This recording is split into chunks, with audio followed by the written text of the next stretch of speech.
Hi students, sorry यार अभी call आ गया था इसलिए आपका वीडियो थोड़ा शूट होने से कब रुक जाता। दोबारा शुरू करते हैं।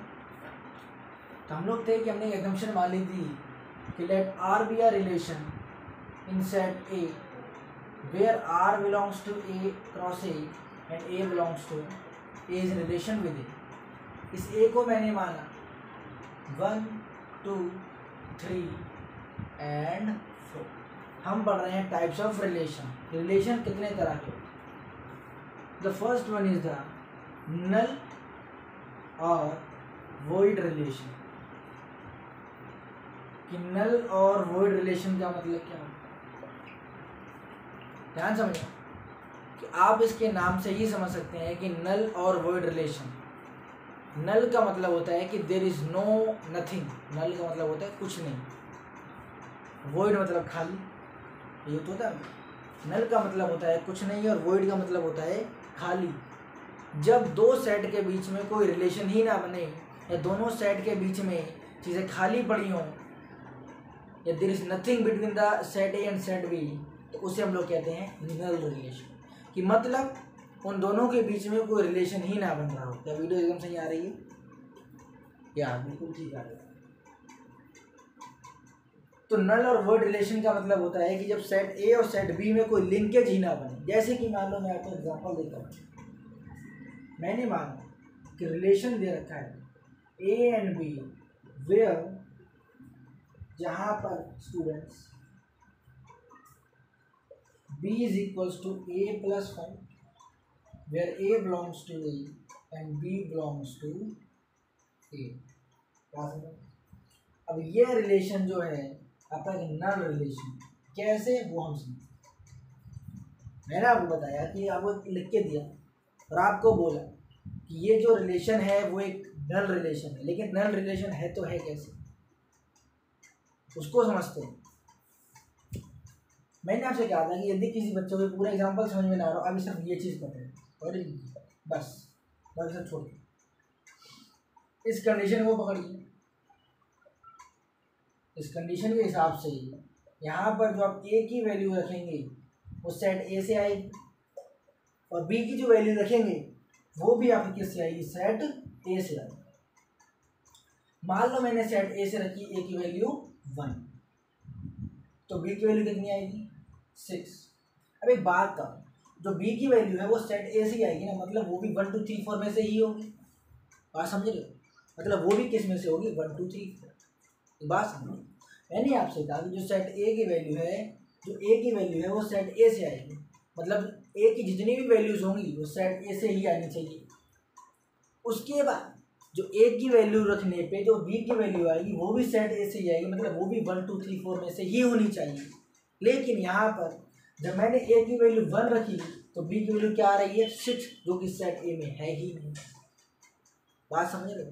मतलब आपने ए की वैल्यू रखी, उसमें से बी की वैल्यू सेट ए में एग्जिस्ट ही नहीं कर रही, मतलब ये आपका नल रिलेशन। क्लियर हुआ? ये होता है आपका नल या फिर वॉइड रिलेशन। मतलब जिसमें सेट ए का एलिमेंट सेट बी के साथ कोई लिंकेज ही ना बनाए, उसे हम लोग कहते हैं नल रिलेशन। ठीक है? आवाज बिल्कुल ठीक है, बिल्कुल ठीक है। इसको नोट करो। अब जो सेकेंड रिलेशन हम लेकर आ रहे हैं, जो सेकेंड रिलेशन हम लेकर आ रहे हैं वो है हमारा यूनिवर्सल रिलेशन। ठीक है? सुनिए, तो बिल्कुल ध्यान से सुनेंगे।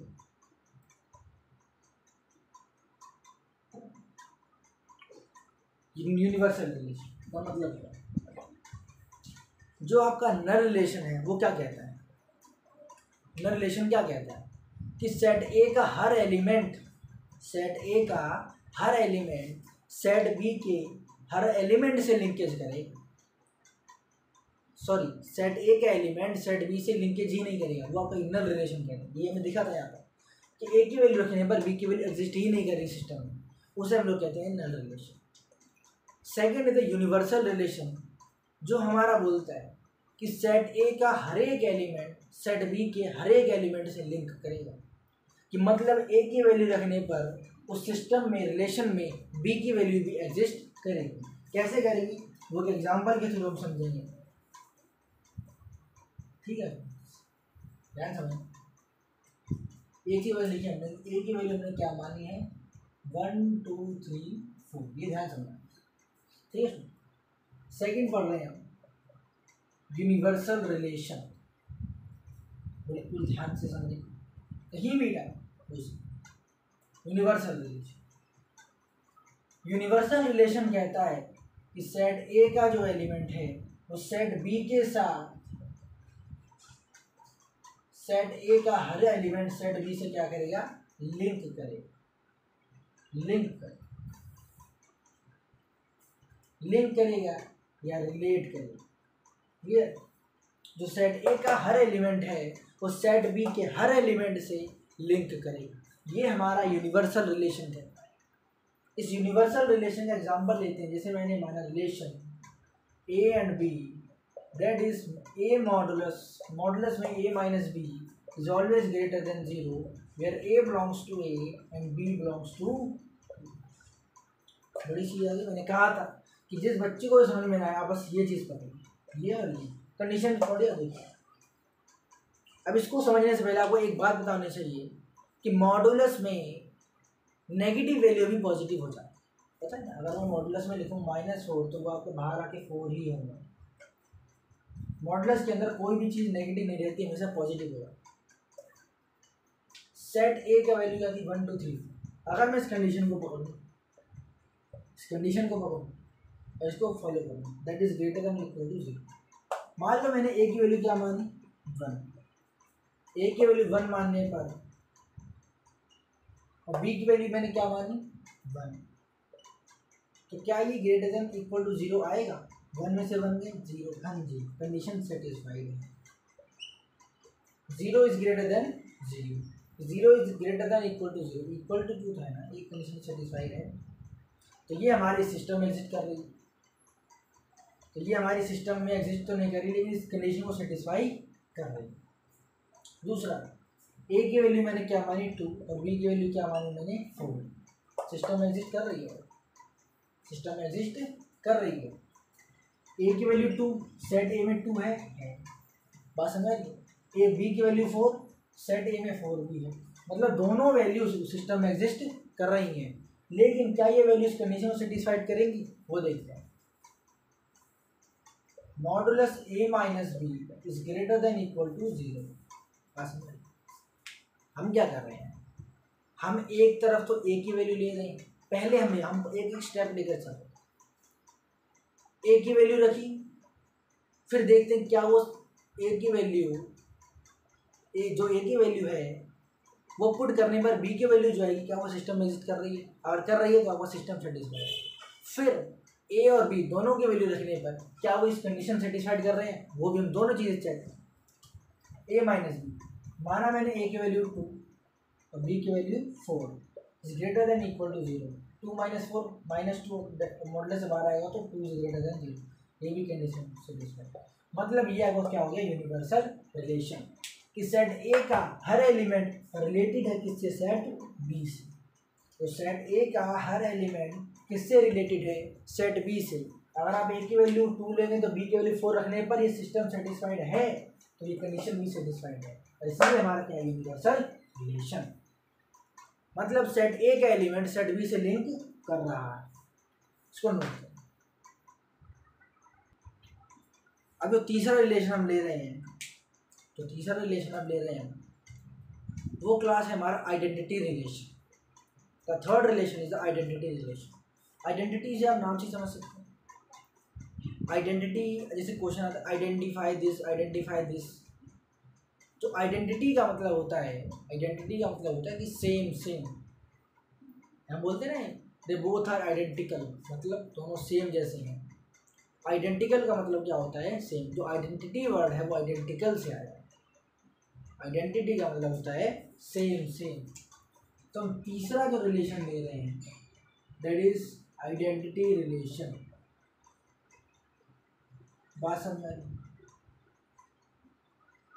तीसरा रिलेशन हमारा कौन सा है, आइडेंटिटी रिलेशन। इस रिलेशन में मैं आपको बता दूं पहले क्या होगा। इस रिलेशन में जो सेट ए के एलिमेंट हैं और सेट बी के जो एलिमेंट हैं वो दोनों क्या होंगे, सेम। जो रिलेशन में दो वैल्यूज होती है ना, ए और बी, वो दोनों क्या होंगी, सेम सेम। अगर वो दोनों वैल्यूज सेम सेम है तो वो हमारा आइडेंटिटी रिलेशन है, अदरवाइज आइडेंटिटी रिलेशन नहीं हो। कैसे एग्जांपल के थ्रू समझते हैं, जैसे मान लो मैंने ये आपको लिखा ए बी,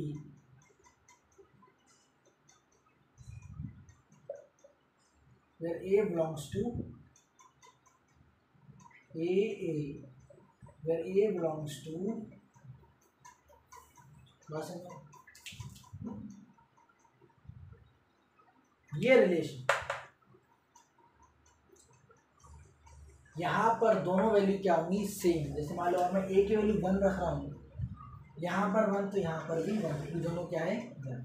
ए की वैल्यू 2 रख रहा हूँ तो ये 2, 3 3, 4 4, देख लो दोनों वैल्यू क्या है, सेम। तो ये हमारा क्या कहलाया, आइडेंटिटी। इसको बात करें। अब तीसरा रिलेशन हम लोग ले रहे हैं, वो हमारा है रिफ्लेक्सिव रिलेशन। रिफ्लेक्सिव रिलेशन, ध्यान समझना कि सबसे पहले हम समझेंगे कि रिफ्लेक्सिव रिलेशन का मतलब क्या होता है। कि जो रिफ्लेक्सिव, इसका मतलब होता है कि रिफ्लेक्ट का मतलब होता है कि जैसे हम बोलते हैं कभी कभार कि जो पेरेंट्स का रिफ्लेक्शन है वो बेबी में गया है, उसके चाइल्ड में गया है। मतलब कि जैसी as it is picture parents में थी, एज इट इज पिक्चर उस पेरेंट बच्चे में नहीं जा रही, उसे हम लोग कहते हैं रिफ्लेक्ट होना। उसी तरह जो रिफ्लेक्सिव रिलेशन है, एग्जाम्पल कह रहा है कि जैसे जो पेरेंट्स के अंदर जो होती है रिफ्लेक्ट, जो गुड हैबिट्स वगैरह होती हैं वो सारी रिफ्लेक्ट में किसके अंदर, नए न्यू बॉर्न चाइल्ड के अंदर या न्यू बॉर्न बेबी के अंदर, उसे हम लोग कहते हैं रिफ्लेक्ट होना। जिसमें जैसी चीज़ें पेरेंट्स के अंदर थी वो सेम चीज़ें आगे बच्चे को डिलीवर होगी, उसे हम लोग कहते हैं रिफ्लेक्ट होना। अब क्या होता है, जैसे रिफ्लेक्सिव रिलेशन का मतलब होता है कि जो सेट ए का एलिमेंट है, ए का एलिमेंट है, तो मैंने मान लिया 1 2 3 4। जो रिफ्लेक्सिव रिलेशन है, एक आपको बता दूं, ये आइडेंटिटी रिलेशन से काफ़ी तरीके से रिलेट करें। अब आइडेंटिटी रिलेशन क्या होता है कि डबलेट होना, मेन मतलब तो यही हो ना, जैसे वन रिलेशन में 1 2 3 4 ये चीज़ें हैं, तो 1 1 होना, 2 2 होना, या 3 3 होना, या फिर 4 4 होना। बात समझ रहे हो?